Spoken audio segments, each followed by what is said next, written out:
Where do you see kind of computer vision or visual AI going? I mean, because obviously for you, you've been working on this particular problem for, a few years or something like that.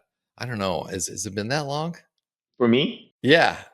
yeah, I've been working for Clean Connect for like two and a half years now. So 2+ years. So you've seen various iterations along the way, but based on what you're seeing and where things are going, where do you see this kind of going? Yeah, I see these iterations. I see improvements. Like when we built an initial model, we see it as pretty good or perfect, but there's always room for improvement.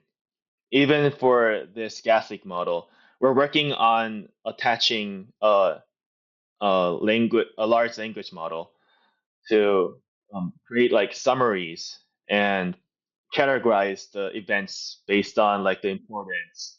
Yeah, and also like pinging where the based on the results, pinging where the leak is happening, like not just gas leak on zone 3, but gas leak on tank number 4 in zone 3.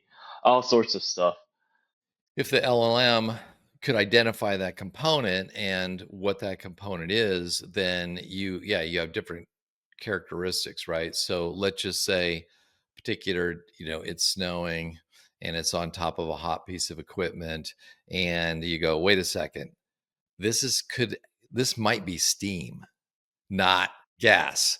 So, we're going to say, even though we're seeing something that kind of looks like gas, we're going to say it's probably not gas, but we're making a very, very, reasoned thing because we know what we're looking at. It's not just an image in a screen. It's like, wait, I know what that image is. Yeah. Yes, yes. So that's fascinating because it's like augmented reality. I can imagine in the future if somebody could, go out on site. And of course, our main goal is so they don't have to go out on site, right? We can eliminate all those call outs, but we're allowing our clients to see augmented reality, like, see something where it's beyond what they're just looking at the frame. And that human being needs to know, hey, that's a tank, that's a pressure relief valve, but the system knows as well. And what can that do? That object identification do in there? What's that allowing us to do? Yeah, it's allowing us to really understand what's happening.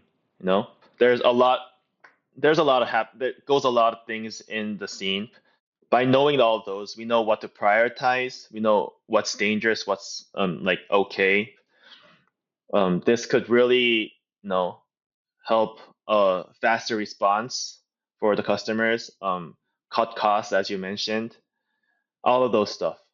Yeah.